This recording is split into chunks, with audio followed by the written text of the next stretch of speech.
triggered by adverse circumstances. The reason why I use the word adverse is because while the circumstance might seem to pose a substantial threat to your physical safety or any other kind of safety, emotional or psychological, while you have the actual situation to deal with where there is a legitimate concern, but then you're triggered by the situation and it triggers deeper feelings of not being safe, of fear, or maybe even terror that aren't directly caused by that situation. So this is really tricky because you have two aspects. You have the situation where there is a legitimate problem that you do have to deal with. You can't wave it away and over-spiritualize it by saying, oh, I'm just triggered, so I don't have to deal with this problem, but it's a legitimate problem that you should deal with.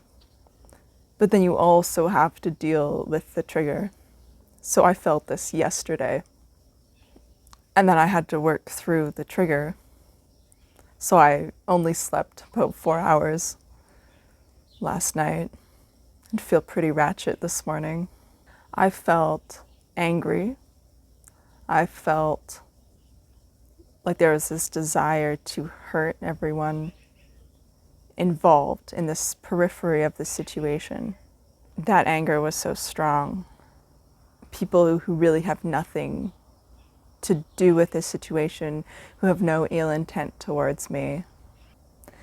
And I had awareness of this while going through that. I could feel that, but I was also aware that I was being triggered, but I felt like a haze.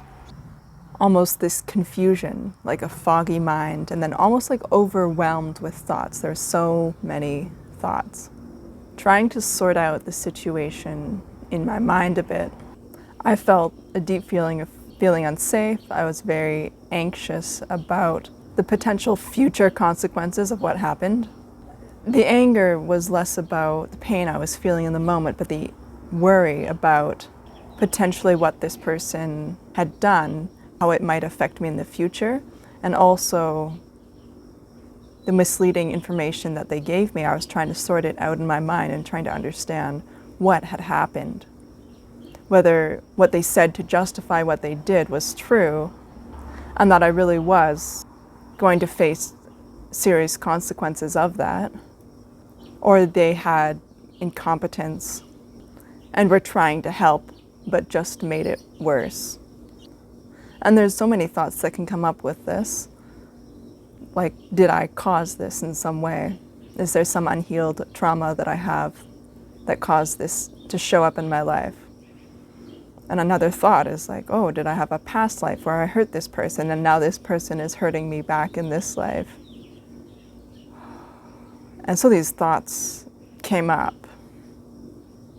And it reminds me of something the brilliant Vaknin said in one of his videos about how the mind has this mechanism to suppress negative thoughts, and once it becomes overwhelmed, then those negative thoughts just flood you, and that's what it felt like. I will link his channel in the description, and if I can find the video I'm talking about, I will link that as well. And this is why it is such a good idea to give yourself space to deal with issues when they come up like this, when you get this really strong emotional reaction. You might need some time to deal with it, and if you have people pressuring you to deal with it right away, you might need to set a boundary and take a step back.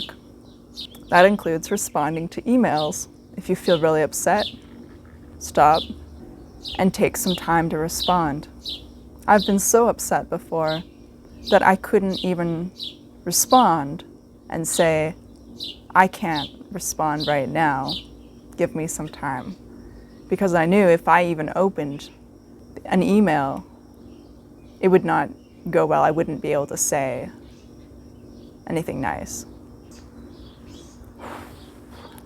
I even thought about telling my coworkers about this. And then after some time, I realized, no, they don't need to know. And most people don't need to know the depths of what you're struggling with. That's for you. You're allowed to stand up for yourself. You're allowed to set boundaries. And when this strong sense of needing to protect yourself or fear of being hurt comes on and is triggered by a specific situation, you're allowed to take the space and time you need to process that.